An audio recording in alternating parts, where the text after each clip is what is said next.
Salut Axel. Salut Radio Cyclo. Bon on se quitte plus. Fan Bikeman Corsica qui s'est parfaitement bien déroulé. On se retrouve sur Bikeman France. Au Canet, à la maison. Ça fait du bien. Ça fait du bien en plus, la Côte d'Azur, le beau temps, les fleurs. En fait, il y a beaucoup de gens qui me parlent. J'étais me balader un petit peu dans les stands, qui me disent on va découvrir des choses encore merveilleuses. Bon, c'est sûr que ça va être dur, le Ventoux, la Bonnette et autres. Mais on va voir de tellement beaux paysages finalement que ça va être sympa. C'est ce que tu recherches toi quand tu organises le Bikeman Man? Écoute, là je suis à la maison. C'est la Côte d'Azur, c'est mon terrain de jeu, c'est mon camp de base. C'est là que j'ai découvert le vélo après l'Europe de l'Est. Puisque quand j'ai découvert le vélo en Europe de l'Est, après je me suis acheté un vélo de course. Et les premiers cols que j'ai fait, c'est sur la Côte d'Azur. Donc je peux dire que j'ai très bien travaillé la trace. Et j'espère qu'elle va surprendre pour faire quelque chose d'encore plus beau que la Corse. Tu as envie de les surprendre? Oui, là clairement il y a une volonté de partager la convivialité de la maison, et quand tu reçois des gens à la maison, tu essaies de faire quelque chose d'exceptionnel, de convivial, et de trouver le meilleur. Et je pense que cette trace, tu as cité le Ventoux, tu as cité la Bonnette, entre les deux, c'est-à-dire entre ici le Ventoux, entre le Ventoux et Guillestre au pied de la Bonnette, mon Dieu, mais tout ce qu'il y a, c'est un cocktail qui est juste hallucinant en termes d'ingrédients, de paysages, de senteurs. Il va y avoir des ambiances de folie. C'est un parcours XXL qui est pour les gourmets du cyclisme. Les gourmets du cyclisme et de l'ultra-distance qui reviennent. Moi, j'ai vu tout à l'heure notre ami Christian, un Italien, qui dit il y a beaucoup de compètes d'ultra-distance dans le monde. Il n'y en a qu'une qui est sympa. D'ailleurs, il devait être à sa 5e ou 6e participation. C'est le Bikeman Man. Pour rien au monde, je raterai un Bikeman Man. C'est plutôt. Mais oui, c'est plutôt sympa ce qu'il nous a dit. Christian, oui, et c'est marrant parce que moi, malheureusement, moi je suis toujours un peu en mouvement, je suis un électron libre là, pendant ces phases de check-in, donc c'est toujours frustrant parce que je dois à la fois éteindre un petit peu les incendies et gérer les urgences qui peuvent se produire, parce qu'il y a toujours des petites urgences à gérer avec les anges de la course qui sont là pour accueillir les participants. Une course parfaitement encadrée, je le précise, sécurité absolue. Mais du coup, il y a cette frustration de ne pas pouvoir échanger avec les participants. Moi, les seuls mots que j'ai partagés avec Christian, c'est salut, et il m'a parlé de Taïwan. Il m'a dit quand est-ce que tu réouvres Taïwan et quand est-ce qu'on peut y retourner, parce qu'il a participé à Taïwan entre autres, et qu'on a passé des très beaux moments de compétition là-bas et d'exploration. Ouais. Alors ça reviendra d'aller à Taïwan, on avance un petit peu dans l'année, on croise les doigts.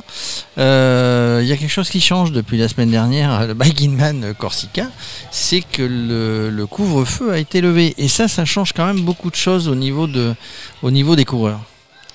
Effectivement, le couvre-feu a été levé, ça a été la grande surprise de notre très cher gouvernement. Quelques semaines à l'avance, ou 15 jours à l'avance. Voilà, normalement ça devait se lever à la fin du Bikeman France, ça se lève un petit peu avant, donc je pense que ça va donner plus de souplesse aux gens qui viennent. Après, je pense que tous ceux qui sont là, celles et ceux qui sont là, parce qu'il y a des femmes également qui participent, se sont préparés pour le couvre-feu. Donc quelque part, je pense que ça va leur permettre de relâcher un peu la pression, parce qu'ils vont avoir plus de temps pour pouvoir compléter à minima 200 km par jour, et l'équivalent d'une étape du Pro Tour, une étape de montagne. On est quasiment sur un Queen Stage d'un Tour de France là, c'est-à-dire qu'on est sur une étape la plus verticale du Tour chaque jour, puisqu'il y a 20 000 mètres de dénivelé positif qu'il faut compléter en moins de 5 jours. Donc ça fait 4000 par jour quand même, 4000 mètres. Il faut y aller. Ascension. Dans les conditions de topographie, de climat, parce qu'il va faire chaud, mais il va y avoir du vent également. Il peut potentiellement y avoir du froid, puisqu'on va aller dans de la très haute montagne en France, puisqu'on va aller chercher la cime de la Bonnette à 2800 mètres d'altitude. C'est un parcours qui va réserver, je pense, pas mal de surprises. Donc cette notion de plus avoir le couvre-feu, là, ça va libérer la conscience des participants. Oui, parce que ça les fait, oui, mais ça les fait travailler, ça les fait cogiter, parce que quand on était en Corse la semaine dernière, il faut s'organiser, on sait pas, on va calculer sur une moyenne, on va réserver 2 gîtes sans savoir trop où on va. C'est une difficulté supplémentaire. Alors je pense que d'un point de vue coureur, il y a cette première étape de choc, c'est-à-dire il y a changement de règles, il n'y a plus de couvre-feu. Mais la deuxième étape, et ça elle se déroulera à mon sens le premier jour, dès qu'ils seront dehors en fait, qu'ils commenceront à pédaler et qu'on aura lâché les petits. Là ils se diront punaise, c'est quand même pas mal de ne pas avoir le couvre-feu, parce qu'ils pourront du coup prendre plus d'arrêts, se ravitailler de manière plus raisonnée et avoir moins le stress le soir de savoir où est-ce qu'ils peuvent dormir, puisqu'ils auront la possibilité de pédaler toute la nuit. Et donc de pouvoir trouver peut-être au petit matin des endroits où se reposer.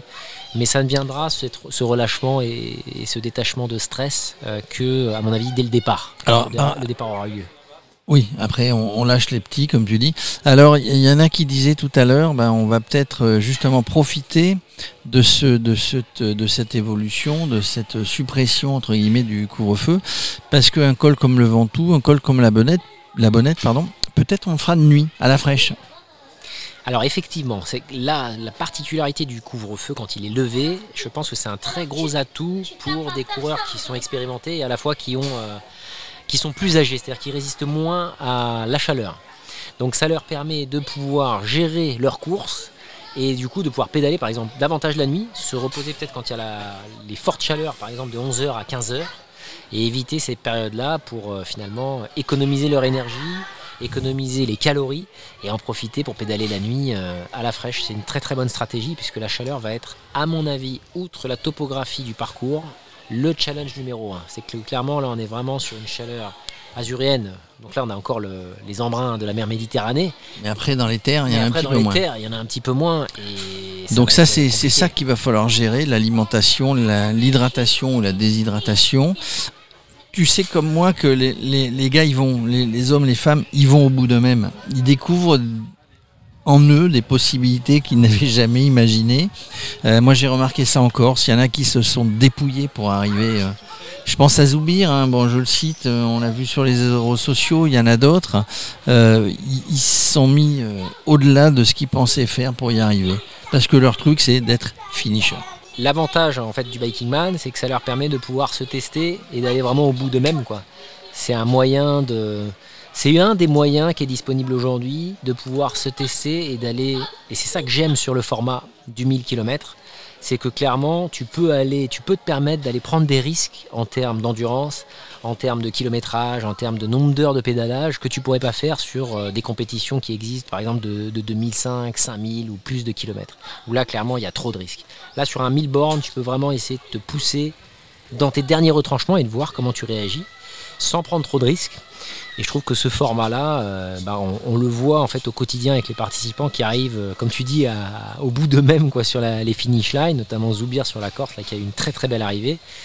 Ça leur permet vraiment d'aller se tester jusqu'au bout, quoi. Et jusqu'au bout de la nuit, cette fois, sans couvre-feu. Donc d'ici on n'est pas en Corse, on est sur les contrôles des vélos. Tiens, le vélo le plus lourd, c'était un 20 kg, je crois, aujourd'hui. C'est Stéphane Baillet, notre champion du monde paratriathlète olympique. On essaiera de la voir sur le plateau de Radio Cyclo Biking Man. Donc là, ils sont tous dans leur tête, ils vont rouler un petit peu demain matin, ils vont se remettre les jambes. On part d'un endroit magnifique. Tiens, le camp de base, on va dire, ici, c'est le jardin du Tivoli au Canet. Tu travailles en collaboration avec les communes et ici c'est le Canet en parfaite collaboration. C'est un théâtre de verdure, c'est très sympa. Ça va partir de là lundi matin. Alors je suis très heureux moi de pouvoir faire le départ du Canet parce que la situation géographique elle est très proche de la mer Méditerranée. C'est un village en plein milieu de ville en fait. Et ça a ce côté familial, ça a ce côté pittoresque. Là on n'est pas dans le centre du Canet parce qu'il y a la vieille ville qui est magnifique.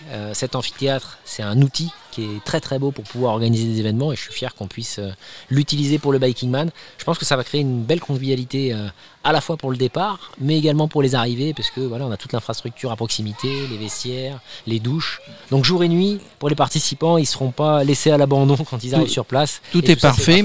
Les checkpoints, il y a un checkpoint, c'est au livret brocherie au pied du Ventoux à Venasque, le bed and bike. Et le deuxième, c'est entre guillemets qui se trouve à Guillestre au pied du col de Vars, une belle auberge là qui est ils sont super chauds, ils attendent en fait les biking men et les biking women. Il va y avoir à manger, il y aura des lits, il va y avoir une super ambiance et ce sera pile avant le dernier tronçon Mortal Kombat, c'est comme ça que je l'appelle, d'enchaînement Vars, Bonnette, Couillol, Buisse. Et redescendre Et redescendre en roue libre par les Clus de Gréolière. Clairement le finish c'est une belle apothéose et je pense qu'en termes d'ingrédients de la part du cuistot de l'Extrême, j'ai rarement fait un plat aussi épicé. Alors, merci le cuistot de l'Extrême. Il faut dire que tu fais épicé, mais tu le goûtes le plat. Tu ne contentes pas de le faire pour les autres, c'est-à-dire que tu es en roco régulièrement sur les trajets, sur les traces que tu vas mettre à disposition de tous ces participants. Donc c'est pas je le fais sur mon ordinateur, je le fais sur la route. Écoute, je vais te faire un parallèle avec l'un de mes piliers, Didier, qui est quelqu'un... alors si vous venez nous voir sur le Biking Man, vous ne pourrez pas le manquer. Didier, c'est un gourmand de la vie. Et il a eu beaucoup d'activités dans l'événementiel avant, de restaurants, de traiteurs. C'est quelqu'un qui goûte toujours les plats. Et je pense que c'est ça, être un bon cuisinier. C'est bien sûr de goûter ses plats, être sûr que les ingrédients sont bien équilibrés, vont répondre quelque part à l'attente des personnes qui viennent déguster ces plats.